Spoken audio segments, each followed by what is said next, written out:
bang, tumben-tumbenan dia mau nyuci piring di rumah mbah nih kan. Dia diam aja tuh bang, nggak ngerespon apa-apa. Ya udahlah, akhirnya gue balik lagi ke tempat tidur dan ternyata abang gue tuh lagi tidur bang. Jadi yang sama ini lu lihat itu yang nyuci piring? Nah akhirnya gue balik lagi tuh ke dapur. Ternyata udah nggak ada siapa-siapa. Nih pagi gue kan bangun, gue tanya nih ke abang gue, bang tumben banget lu semalam mau nyuci piring jam 2 malam. Dia kaget bang, lah gila udah tidur terus. Belum sempet gue ngetok pintu, belum sempet gue ngucap salam, itu mbah gue bukain gue pintu bang. Bukain gue pintu. Nah gue kaget kan, terus gue tanya ke mbah gue, mbah tumben belum tidur? Dia diam aja bang. Itu gue ngeliat ada pocong bang. Pocong lagi ngegelantung di pohon. Ya Allah. Itu pohonnya gede banget bang, mungkin pohon terbesar di wilayah situ kayaknya bang. Itu gede banget pohonnya dan ada pocong lagi ngegelantung di salah satu ranting itu bang. Gue sanjung, pandangan gue ini kan ke belakangnya bang, ke arah rumah mbak gue bang. Itu sosok yang depan mak gue tuh ada di depan pintu bang. Wujudnya serem banget bang, tapi kayak mak gue tapi serem banget. Dia tuh kayak. Assalamualaikum warahmatullahi wabarakatuh. Balik lagi di channel Mistika Logik bareng gue Jali di segmen Kupas Misteri. Kali ini gue kedatangan narasumber dari Jakarta Selatan sob. Langsung aja kita sapa narasumber yang ada di samping gue nih. Assalamualaikum Bang Raihan. Waalaikumsalam. Gimana kabarnya nih? Alhamdulillah baik. Kesibukannya apa nih? Gue lagi sibuk ngeband aja sih bang. Ngeband ya? Iya. Lu ngomong-ngomong punya cerita tentang rumah Mbah. Iya. Itu lokasinya di mana itu? Di Jawa Tengah bang, di Jawa Tengah. Wonogiri lebih tepatnya. Oke, ditahan dulu cerita lu ya.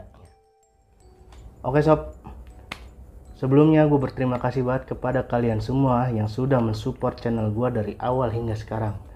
Kalau nggak ada kalian mungkin channel gue nggak akan berkembang sampai sekarang ini. Dan juga bagi kalian yang ingin menjadi narasumber seperti Bang Raihan, silahkan DM cerita kalian, cerita misteri pendakian gunung atau cerita urban legend ke IG gua Rizky_Sajali. Langsung aja kita tanya-tanya kisi dari narasumber yang ada di samping gua. Oke Bang Raihan, gua minta sedikit kisi-kisi dari cerita lu. Jadi waktu gue di rumah mbah gue ini banyak mengalami teror bang. Iya. Dari makhluk-makhluk gaib di sekitar situ. Bahkan makhluk gaibnya ini meneror gue ini secara brutal lah. Terus juga sampai menyerupai beberapa anggota keluarga gue bang. Ya pokoknya di situ membuat gue sangat takut lah. Oke sob, mungkin kalian semua pada penasaran dengan cerita dari Bang Raihan. Terus saksikan, terus simak video ini sampai akhir. Oke langsung aja kita mulai di segmen Kupas Misteri.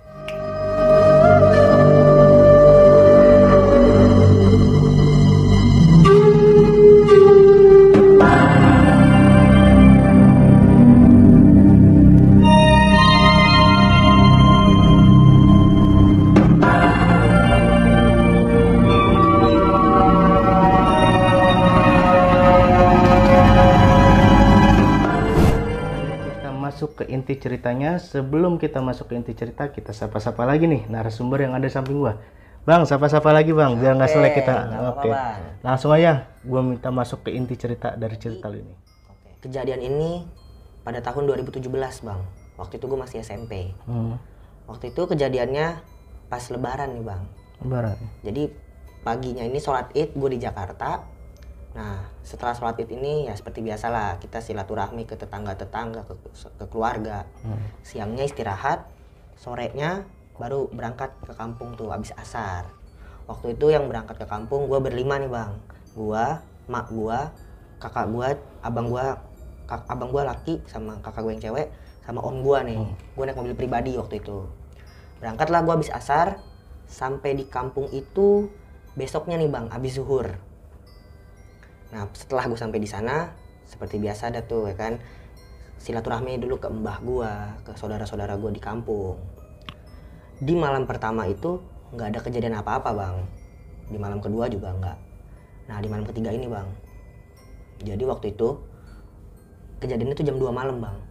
Gue kan tidur sama abang gue nih satu tempat tidur. Gue kebangun jam 2 malam, gue pengen kencing.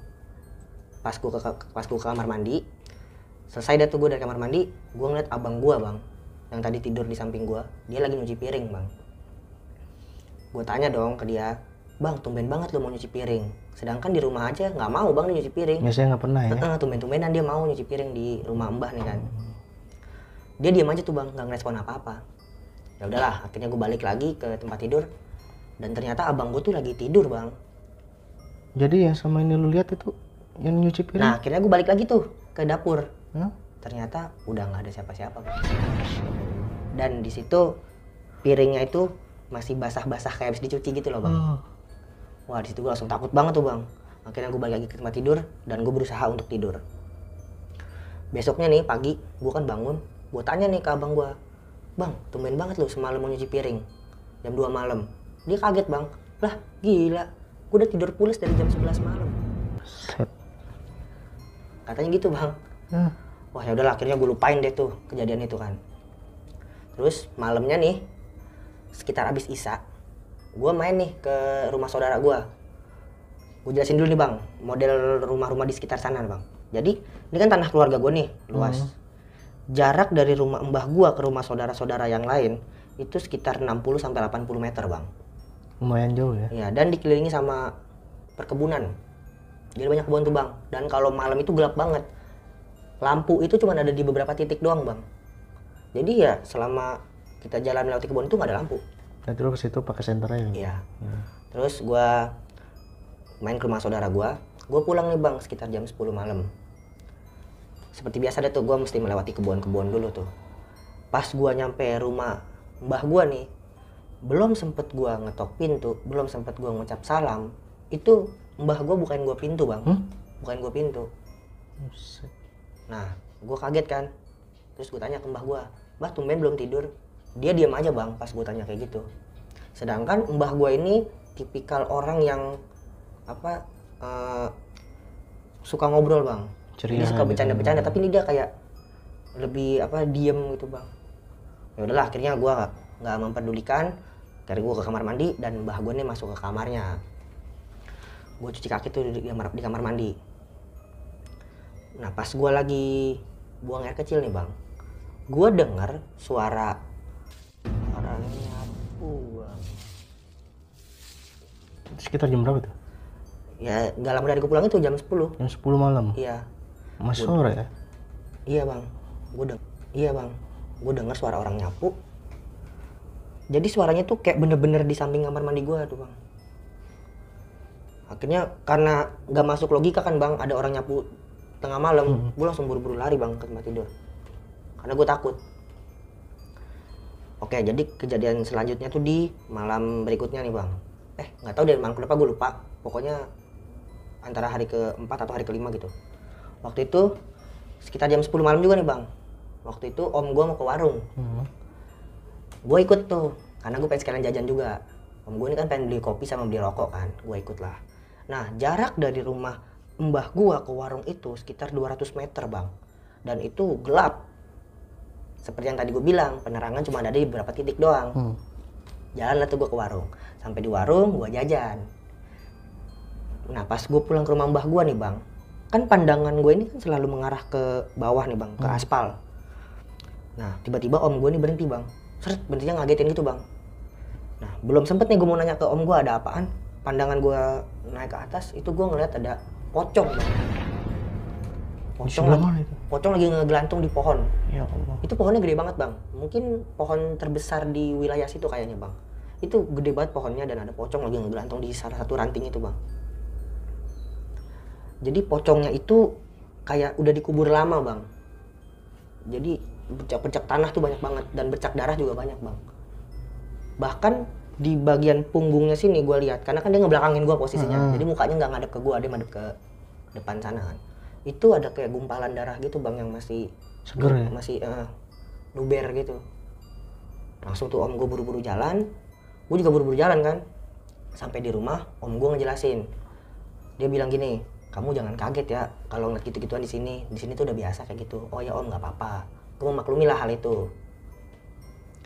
Nah, abang gue ini kan sama kakak gue, sama om gue ini harus pulang ke Jakarta lebih dulu karena mereka harus kerja. Jadi mereka tuh total cuma seminggu doang di kampung. Sedangkan kalau gue masih seminggu lagi nih karena libur sekolah masih lama. Jadi gue mau nggak mau sama mak gue pulangnya lebih lama, masih seminggu lagi. Nah, di malam sebelum abang gue pulang, gue lagi nonton bola nih berdua dia nih gue inget banget lagi nonton bola. tiba-tiba ada suara orang nyapu bang, seperti yang gue dengar Seperti waktu di yang kamar waktu mandi. itu lagi. Ya. Cuma suaranya ini dari depan rumah. Oke, gue jelasin dulu nih bang, bentuk rumah mbah gue nih. Jadi rumah mbah gue ini rumah-rumah kayu gitu bang, kayak rumah-rumah model khas Jawa. Ya, rumah bilik lah ya. Tiba-tiba bang gue kayak ngasih kode ke gue, lu dengar nggak? Dia ngomong gitu kan. Iya bang, gue dengar. Dia ngintip tuh bang lewat jendela. Sebenarnya sih bukan jendela bang, jadi kayak karena rumahnya kayu, jadi dia tuh kayak kayu gitu bang, disusun gitu, ntar dibukanya pakai kayu lagi. Jadi kayak tinggal digeser gitu loh bukanya. Nah dia buka tuh sedikit, itu nggak ada apa-apa bang, tapi suaranya masih ada. Nah begitu dibuka lebar, suaranya hilang, tapi nggak ada siapa-siapa. Akhirnya abang gue ngajak masuk ke kamar, dia ngomong ke gue, lu selama di sini ngeliat apa aja? Gue jelasin, wah banyak bang. Gue jelasin lah tuh yang gue alami selama beberapa hari itu. Kata abang gue, iya sama gue juga ngalamin. Cuma gue nggak bilang-bilang aja ke lu biar lu nggak takut. Oh, dia malah ngeledek gue bang. Untung besok gue pulang, lu masih lama. Jadi lu mungkin bakal ngalamin hal-hal yang lain, dia malah ngeledek gue gitu bang. Gue makin takut kan, akhirnya, ya aku ikut pulang aja deh. Kata dia, nggak bisa lalu di sini nemenin mama, katanya gitu bang. Iya terus. Ya udah, akhirnya gue dengan terpaksa dan berani, gue tetap di kampung selama 1 minggu itu bang. Lu sendiri itu? Sama emak gue. Oh, mama. Iya, jadi gue sama emak gue tuh pulangnya seminggu lagi. Kalau abang gue kan besoknya pulang, nah gue masih seminggu lagi. Akhirnya besoknya abang gue pulang, sisa gue nih bang sama emak gue sama mbah gue sama tante gue lah di rumah mbah gue ini. Terus kejadian selanjutnya ini gue lupa ya di hari apa. Pokoknya setelah abang gue pulang lah pokoknya. Kayak kalau nggak salah sih 2 hari setelah abang gue pulang ya. Jadi waktu itu gue pengen bikin teh nih bang. Itu belum begitu malam, abis isya lah, mungkin jam 8 ya. Gue bikin teh, nah mak gue ini lagi duduk nih bang di depan meja makan, lagi duduk diem. Gue iseng dong nanya, mak di rumah mbah nih ada apa sih mak? Kok kayaknya serem banget, aku diteror. Kan gue jelasin tuh bang. Mak gue diem aja bang. Padahal mak gue tuh ya sama kayak mbah gue, aktif ya kan, suka bercanda. Ini diem aja bang, gue tanya. Oh yaudahlah biarin aja. Nah HP gue kan lagi gue cas nih bang di ruang tamu. HP gue tuh tiba-tiba nada deringnya keluar tuh, berarti ada yang nelpon kan. Gue cek tuh ke depan, yang nelpon ini saudara gue. Nah saudara gue ini kan orang Jawa, jadi dia kalau ngomong sama gue ini pakai bahasa Jakarta bang. Jadi dia tuh adaptasi sama gue. Jadi dia kalau gue ajak ngomong lu gue itu nyambung. Jadi dia nggak ngomong bahasa Jawa kalau sama gue. Jadi ngomongnya lu gue. Dia nelpon, gue angkat. Halo Han, mak lu minta ambilin HP nih. Gue kaget kan bang. Mak lu lagi di rumah gue, kata dia gitu. Padahal kan mak gue tadi barusan ngobrol sama gue di meja makan. Gue kaget kan, gue diem dulu tuh bang. Nah akhirnya mak gue ngomong tuh bang, halo Rehan, ambilin HP mama di lemari. Hah? Jadi mak gue ada di rumah saudara gue bang. Masih di satu lokasi, Jawa juga? Enggak, maksudnya rumah saudara gue yang dekat sama mbak gue. Iya, langsung kaget gue, hah? Wah di situ langsung bang gue ngambil HP mak gue, langsung gue keluar rumah bang. Nah kan kalau gue mau ke rumah saudara gue ini kan gue harus melewati perkebunan kan. Karena gue lari saking kencengnya, gue tuh kesandung bang. Gue nggak tahu kesandung apa. Nah gue kesandung, pandangan gue ini kan ke belakang nih bang, ke arah rumah mbah gue berarti kan. Itu sosok yang menyerupai mak gue tuh ada di depan pintu bang. Wujudnya serem banget bang, tapi kayak mak gue tapi serem banget. Dia tuh kayak sini kayak nyuruh gue gitu bang, suruh nyamperin. Nah begitu gue lari dia tuh kayak makin mendekat gitu bang, tapi jalan cepet gitu bukan lari. Dia kayak makin mendekati gue bang, gue makin lari dong. Kalau gue lari tuh bang, nah nyampe rumah saudara gue bisikin mak gue, mak nggak usah pulang yuk, kita nginep di sini aja, nginep di rumah saudara gue ngejelasin gitu bang. Kata mak gue, ah janganlah, rumah orang nggak enak, kita pulang aja ke rumah mbah. Emang kenapa? Kata mak gue gitu, tadi ada sosok yang nyerupain mama, gue jelasin gitu kan.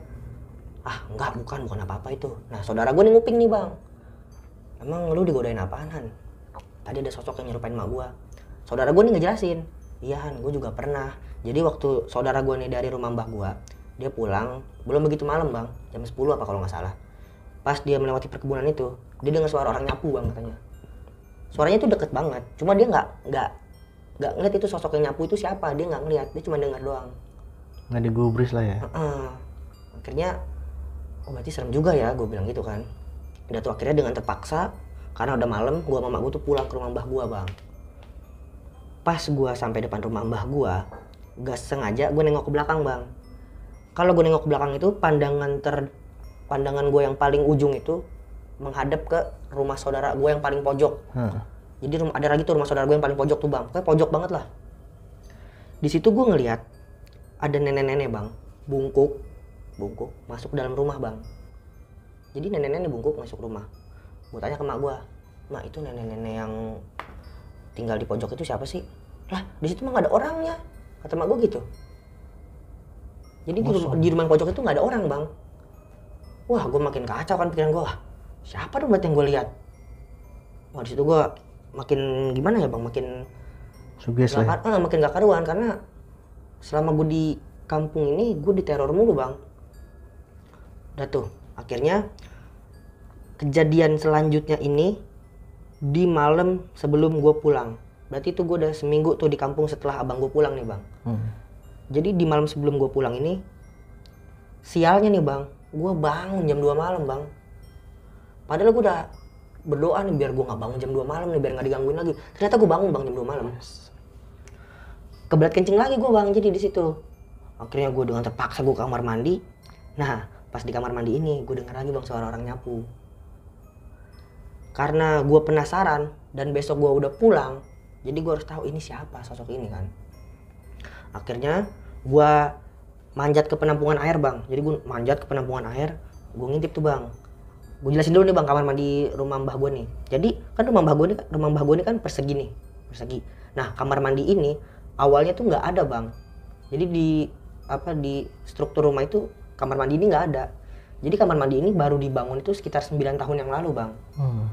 Jadi kamar mandi itu kotak tambahan dari di luar persegi itu bang.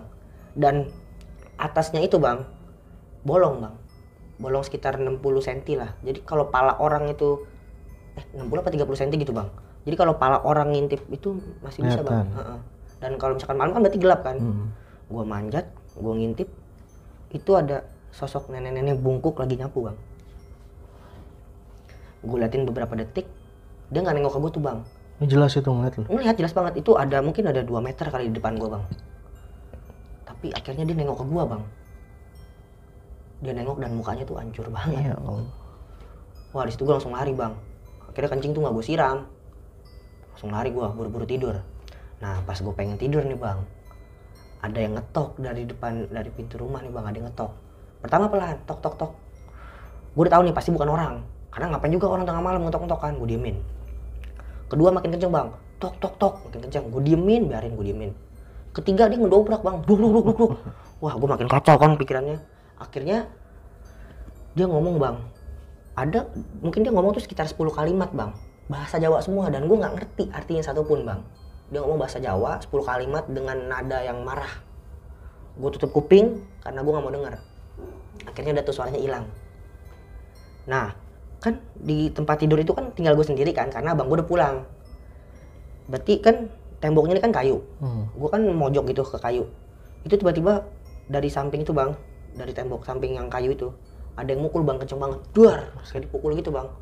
Nah pas dia mukul itu, suara nenek-nenek bang, tapi suaranya tuh kayak dia ngomong satu kata bahasa Jawa, tapi gue yakin itu bang, itu artinya kayak kasar bang, dia kayak ngatain gue gitu. Gue nggak tahu artinya apa, duar, kayak dia ngomong kayak marah gitu. Wah gue langsung pengen buru-buru tidur bang, cuman nggak bisa kan. Udah tuh akhirnya gak lama dari situ kan subuh nih bang, mungkin sekitar jam 3:30 ya. Gue denger ada suara kuntilanak bang. Di sekitaran rumah mbah gue ini ada suara kuntilanak. Padahal itu udah pagi ya, 3:30. Iya udah mau subuh lah kalau nggak salah, 3:30 tuh. Gue buka pintunya kan karena udah subuh kan. Gue buka pintunya, gue biarin lah. Gue coba beraniin diri, gue buka pintunya. Hilang tuh suara kuntilanak bang. Tapi di rumah saudara gue yang paling pojok yang tadi gue ceritain itu bang, ada sosok nenek-nenek bungkuk lagi tuh bang. Dia masuk dalam rumah.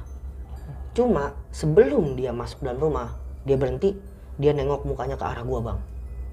Jadi dari jauh itu dia ngeliat muka gua bang, dan itu mukanya hancur banget bang. Jadi ekspresinya tuh kayak dari senyum langsung marah, kayak gitu bang. Wah langsung gua tutup pintunya bang. Begitu gua ngeliat langsung gua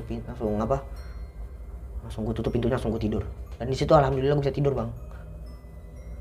Udah tuh akhirnya berarti kan besok gua pulang tuh bang. Gua pulang naik bis tuh mama gua.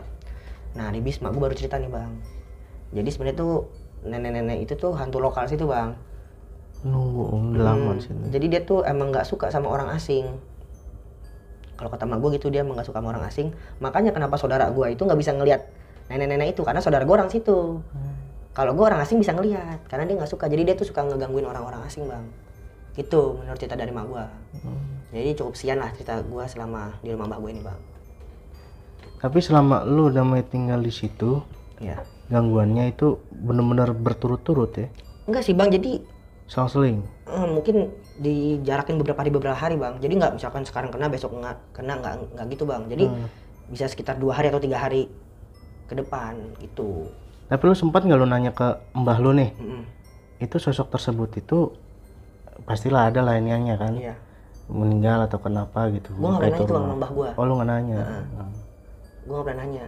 Mungkin ntar kalau gue pulang kampung gue bisa nanya bang ke mbah gue. Oh gitu. Sampai sekarang gue belum nanya bang.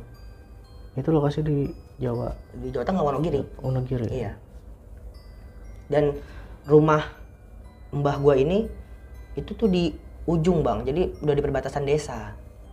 Jadi geser sedikit itu udah ganti desa bang. Dan dibatasi sama hutan bambu bang. Jadi rumah saudara gue yang tadi paling pojok itu sampingnya tuh udah hutan bambu bang. Jadi rumah warga tuh udah nggak ada. Nah, sanan lagi berapa meter lagi baru ada rumah warga. Karena kan udah perbatasan desa. Tuh. Jadi rumah mbah gue tuh yang paling tanah keluarga lah, lebih tepatnya tanah keluarga itu udah paling pojok. Kalau mau ke rumah tetangga-tetangga yang masih satu desa ya arahnya tuh arah ke dalam, bukan kalau arah makin keluar tuh ya udah ganti desa kayak gitu bang. Mungkin yang lu lihat namanya tadi sosok emak lu nih ya? Iya. Di depan pintu rumah gitu kan? Itu pucet gitu mukanya?